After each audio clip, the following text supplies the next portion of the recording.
y'all, welcome back to my channel. It is Terryn. If you're new, welcome. I hope you stay a while, watch a couple videos, subscribe, like, all that jazz. Today we're going to be talking about how me, at the tender age of 22, how I built my credit to what it is now at a lovely number of about 730. It fluctuates from about 730 to 715 to about 750. It kind of like, it just be doing this, very volatile. It changes all the time, okay?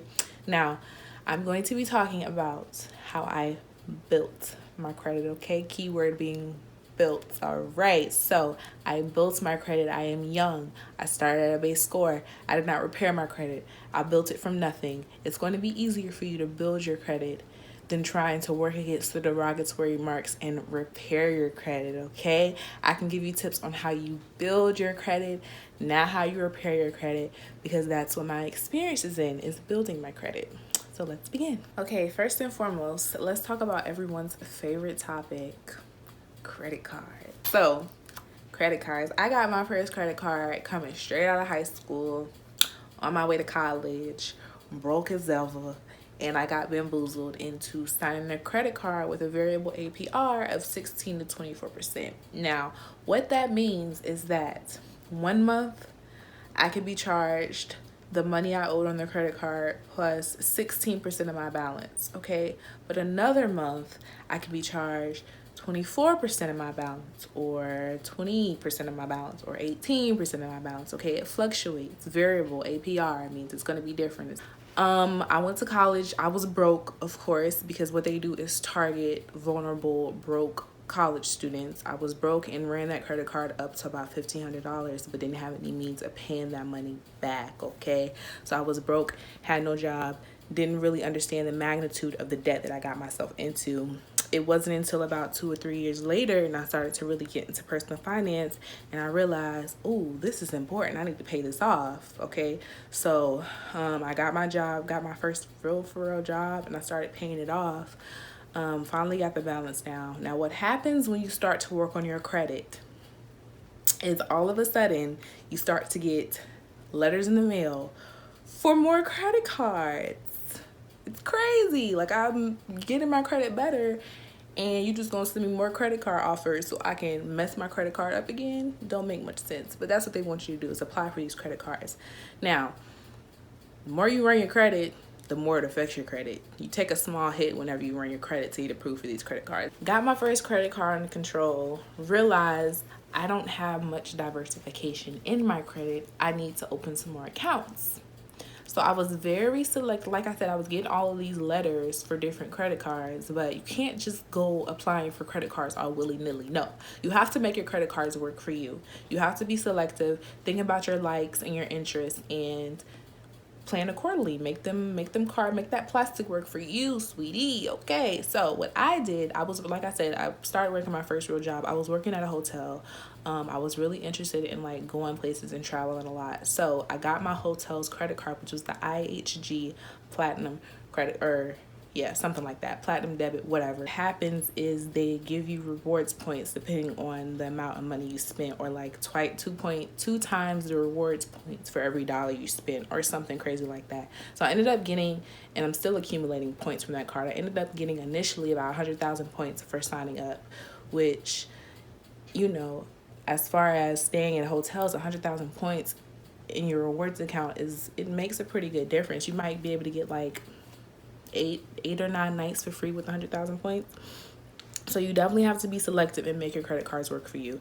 Now, what I don't recommend is going to Forever 21 or Sephora or getting these store credit cards, because the interest rate is usually ridiculous. Okay, so the last thing I have to say about credit cards is, with the credit cards that you already do have, once they see that you're starting to pay down your balances and, pay a little bit more attention to your credit and monitoring your finances, they will actually raise your credit limit, okay? So this has happened with that school credit card that I still have open.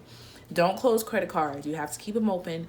You might take a hit. Don't close your credit card. Once they see that you start to work on your credit, they'll raise your limit. So like I said, that school credit card limit was $1,500. They saw that I started to do certain things to bills my credit, they raised it to like $1,700. So they'll raise your credit card limit. Now, how does this affect my credit score?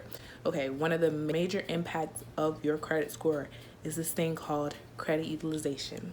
Okay, and what that means is the total amount of credit you have, okay, versus the amount of credit you're using. So your utilization is a percentage. So you usually need to keep that percentage below 30%. That's a good credit utilization percentage, is below 30%.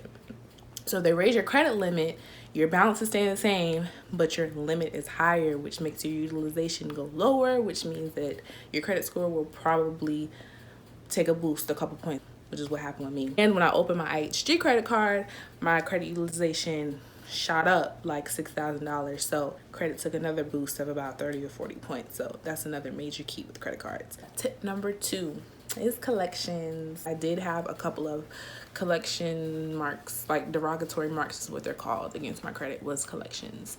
That's another thing that takes a major impact on your credit, is collections. I had some lab work done at 18, right when I turned 18, as a matter of fact. They counted it as 2 separate transactions, the actual lab work and when I got the results back. So they counted as 2 transactions. I was just turned 18. You know, you're young like that. You like, okay, my mom's gonna handle this. So you get a letter from LabCorp or whatever, and you just don't even pay attention to it, right? Because your parents take care of it. Like, I never took care of my bills before, but I had just turned 18, so I'm no longer a minor, which means it's my responsibility, okay? So I had this bill. It never got paid. I say all to say, got paid. Like, it was just sitting there, okay? Eventually it went to collections and I didn't realize it until about 2 years later. But after about 2 years, like I said, they saw me working on my credit. They sent me a letter in the mail and they were like, okay, we see you owe, let's say $400. You owe $400, pay us $200, we'll forgive your debt. And I was like, okay, bet, all right, I can do that. I made a phone call to the collections agency. This is where doing your research came into play, because before I gave them any credit card numbers, before I wrote any checks, I asked them, I was like, okay, if I give you this $200 and you claim that you're going to forgive my debts, will you report it to the credit bureaus? Will this have a positive impact on my credit? Will this be on my credit report? I talked to the manager and she was like, it was a liability for them to report to the credit bureaus, you know, which might be true, you feel me? But my thought process is, I'm not going to pay you. I'm broke already. You feel me? Like, I'm broke, 20 years old. I can't just give you $200, $300 out of my ass and say, here you go, if it's not going to positively impact my credit score, if it's not going to do what I need to do, which is lower this to make my credit score higher. You feel me? Get rid of this collections account. But she was like, no, we can't report this to the credit bureaus. And I was like, all right, well, I'm not paying it. And that's what I told the lady. I was like, I'm not paying it because it's not going to do what I need it to do. It's not getting paid.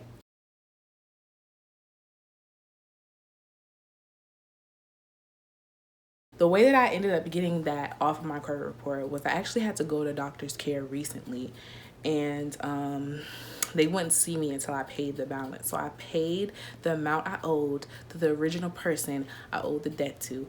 Okay, I'm gonna say that one more time. I paid the debt to the original person I owed the debt to. If you pay them the money you owe them, there's no more debt. It can't show up on your credit report anymore. So that's what ended up happening to me and how I got those 2 collections accounts off of my credit report. Major key. Last but not least, because my arm is getting tired and I broke my tripods. Last tip is to those millennials and Gen Zs who are 22 and younger, 25 and younger, however old you are. I'm gonna need for y'all to start caring. Because a lot of people I talk to that I try to instill this great knowledge on do not care about their credit score.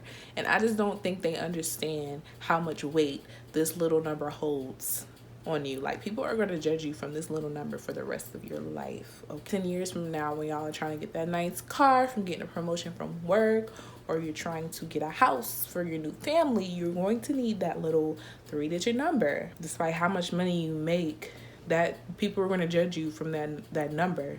You feel me? Like, you gotta get that credit right. You gotta get that credit right. One thing I think that goes hand in hand is just to pay attention and monitor your credit is a tip I can give you. I personally use about 4 different ways to look and check what my credit is. They all give me different numbers, but they're all around the same ballpark, so I get a good idea of what it is. I generally like take Wells Fargo. They give me a FICO score every single month. Most banks do. They'll give you your FICO score, which is the number that I take faith in. Like, that's the number I'm going with. They say I got a 750.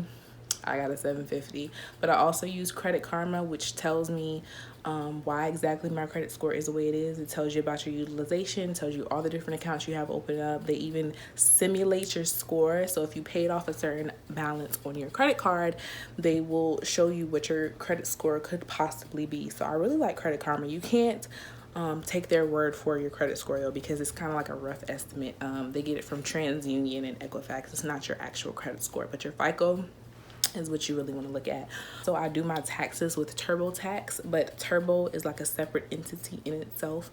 Turbo, like Intuit, all of that will give you your credit score as well. So just monitor, read up on stuff. You know, the best investment is the investment that you put into yourself. So you weren't taught it in high school, sis, because I wasn't. So I'm gonna end on the message to give a, because we're a generation of not giving 2 of them, but we need to start. Okay? And that's all I have. I'm sending you lots of love and light and positivity and financial wellness, and we gonna get them credit scores up there, sis. Okay? I'll see y'all in my next video. Bye.